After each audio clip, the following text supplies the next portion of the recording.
And as the legal pressure continues to build on former President Donald Trump, he is increasingly embracing the radical QAnon conspiracy theory movement. And it's not just online. The latest example coming over the weekend at a rally that Trump held in North Carolina. NBC News correspondent Vaughn Hilliard was at that rally, and he joins us now.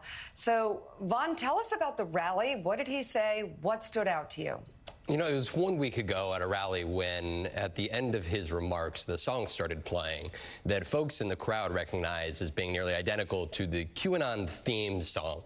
Folks raised their pointer fingers in the air, and some in Trump world pushed back that it wasn't actually the QAnon theme song, despite them sounding identical. And then that's where the rally this weekend was telling, because yet again, at the end of the rally, that same song played and fingers went into the air, and it speaks to a movement that started in 2017 that was very much fringe, though, over the course of these last years, now being overtly embraced by the former president himself. Take a look.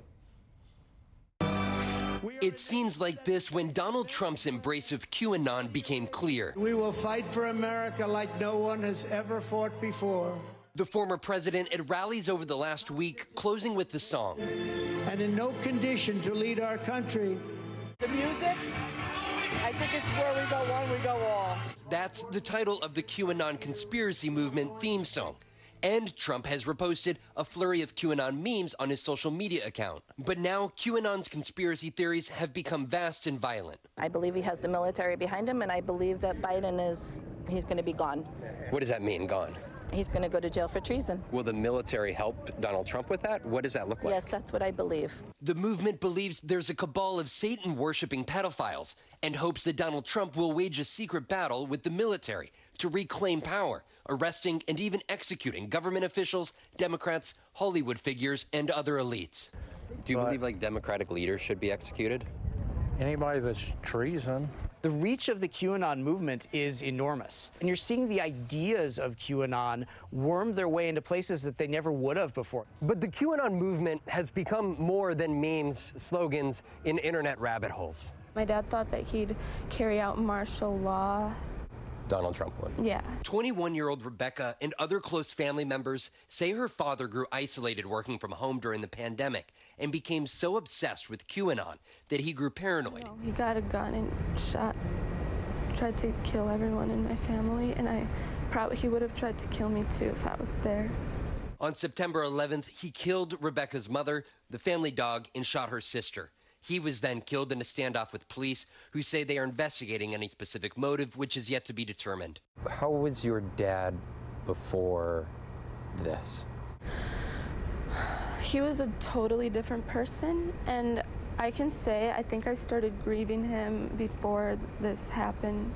Like, I started realizing that he's not the same person I grew up with. The once fringe movement festered after the 2020 election as followers baked new conspiracies. People don't have to be on 4chan. They don't have to be on 8chan to follow QAnon. It has seeped into other parts of the far-right ecosystem. We, the people, make up Q. We've all been waiting, and we're ready. I think there are a lot of families who are impacted by this, and nobody takes it seriously. What would be your message to Donald Trump?